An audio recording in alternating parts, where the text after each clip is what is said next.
about the cooties. Emotional support, appraisal.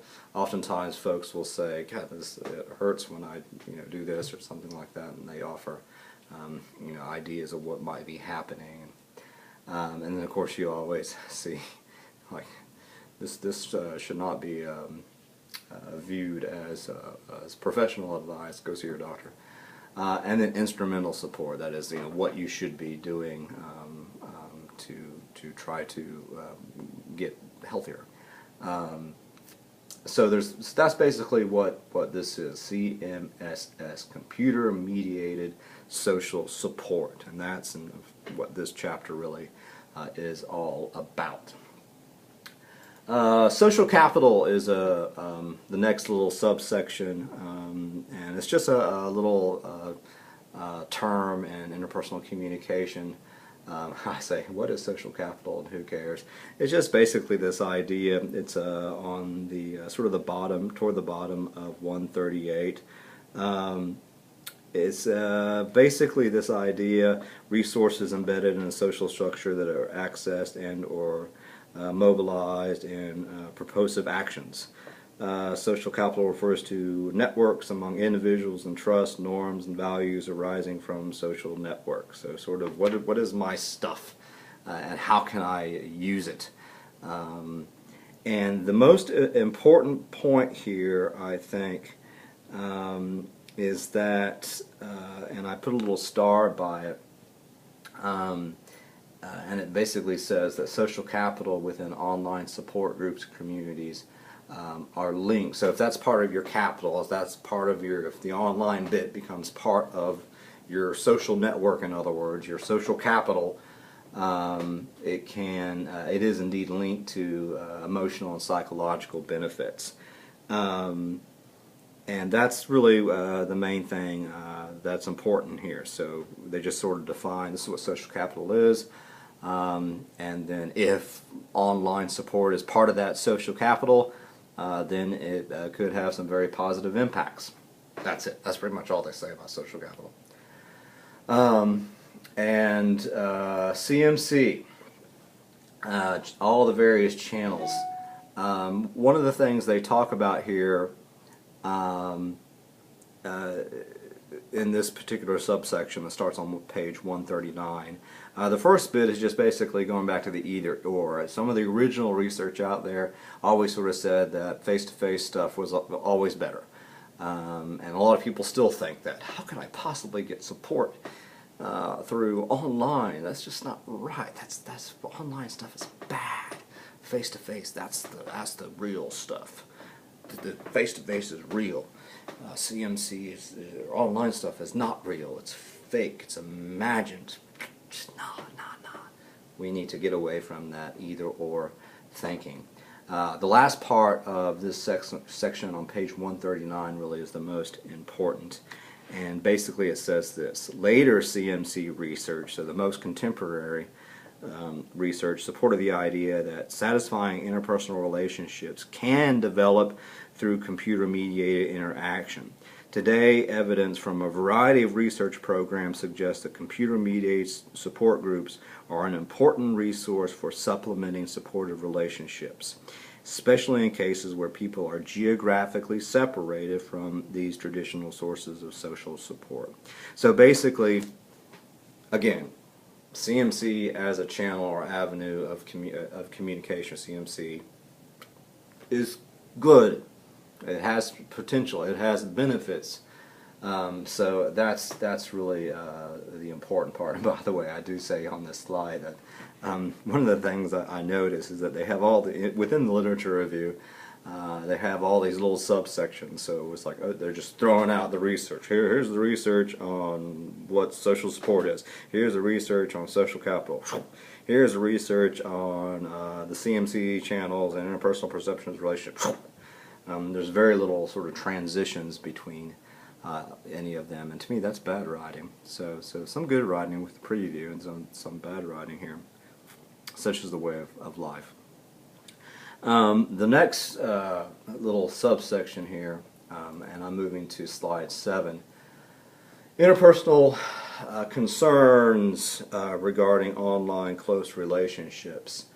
And basically the idea here is that coordinating, or the process of seeking support face-to-face, can be difficult. And you'll see later on that one of the benefits of seeking online support is that it's a little bit easier to find.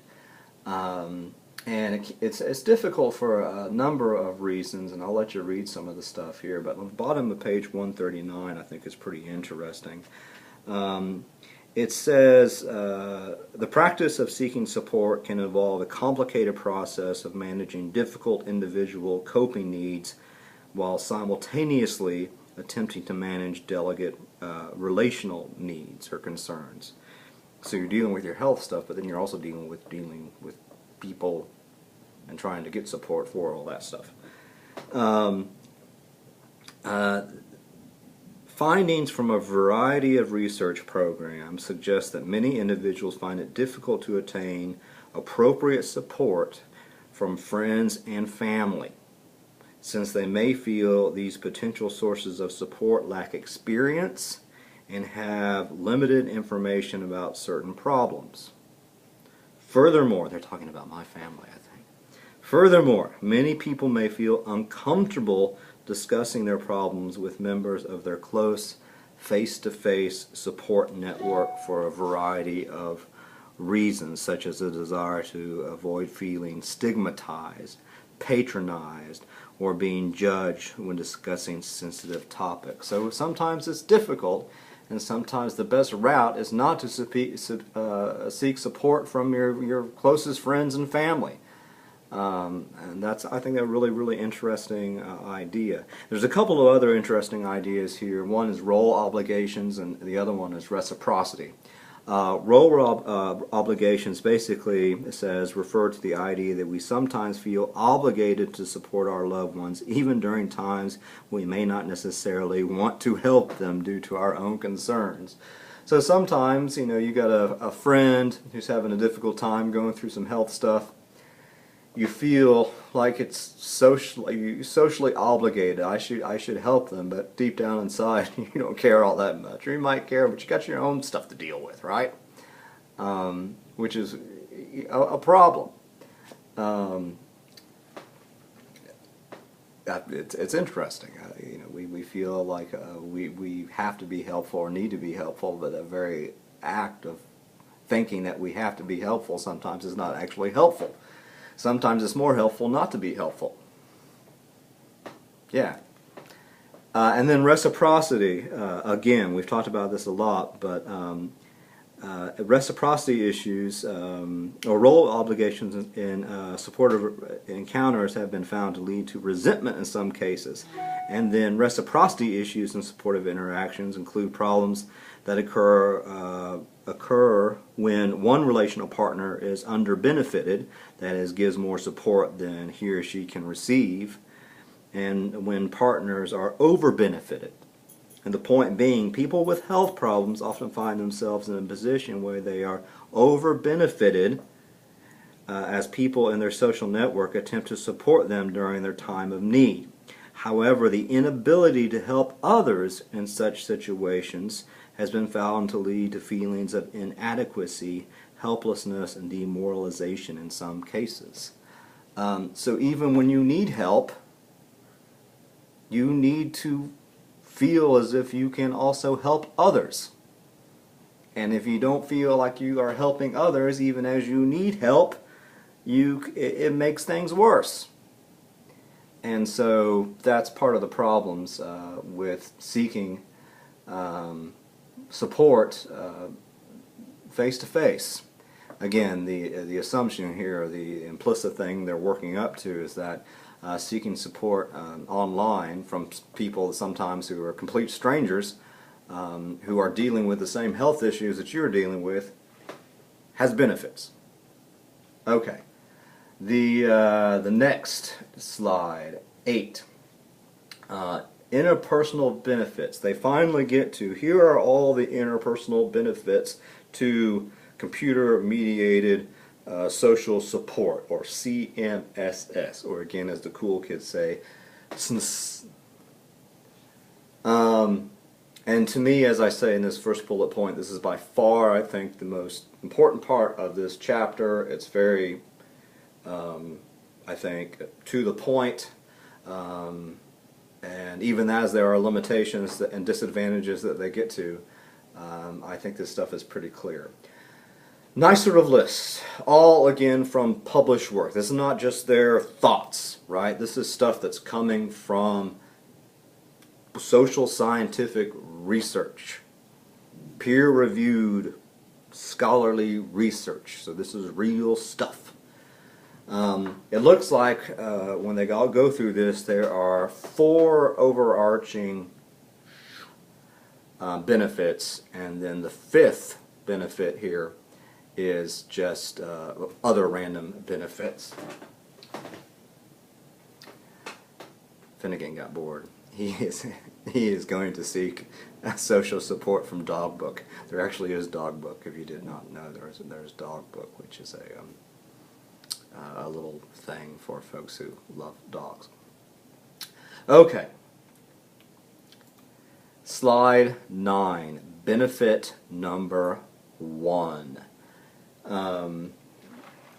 Through online support groups, you too can find the fan club for Dawn of the Planet of the Apes. Iced tea.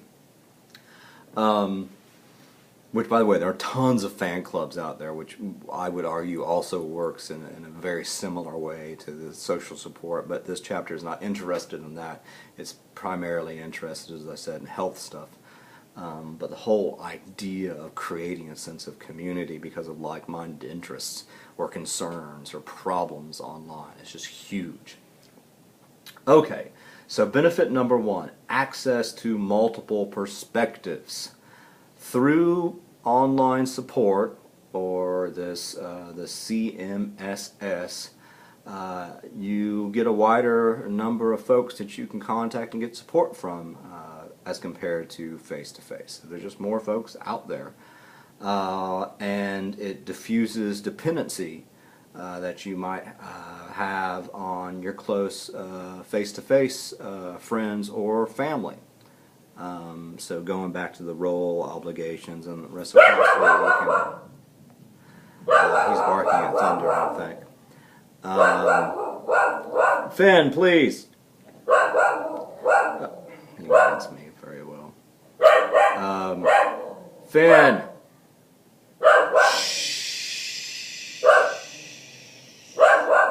Sorry.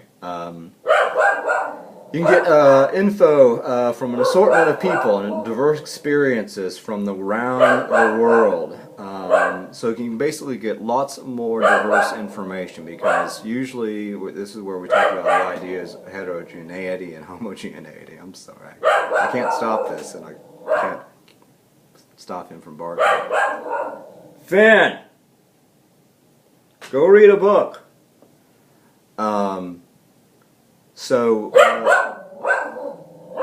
So basically this idea, oftentimes when we are seeking face-to-face support from our close friends and our family tend to be sort of like us, whether it be our religious perspectives, our political perspectives, our ethnic background, our cultural background. And so folks might have the same view about things, the same view about how to deal with things and everything like that. Heterogeneity means there's more of a diverse perspective, so you get a lot more diverse ideas about how to deal with what you're doing. And that sort of moves into the whole sort of in-group and out-group stuff that's on the bottom of page 141, and I think this is a really important idea. Basically, it says, when it's talking about, and again, this is under the first benefit of access to multiple perspectives. People may be more likely to judge individuals on the quality of their verbal messages rather than making snap judgments based on visible social cues. Because we do that. We stereotype, right, in face-to-face situations. As a result, participants, that is people who are participating in some sort of online support group, can often receive more unique and novel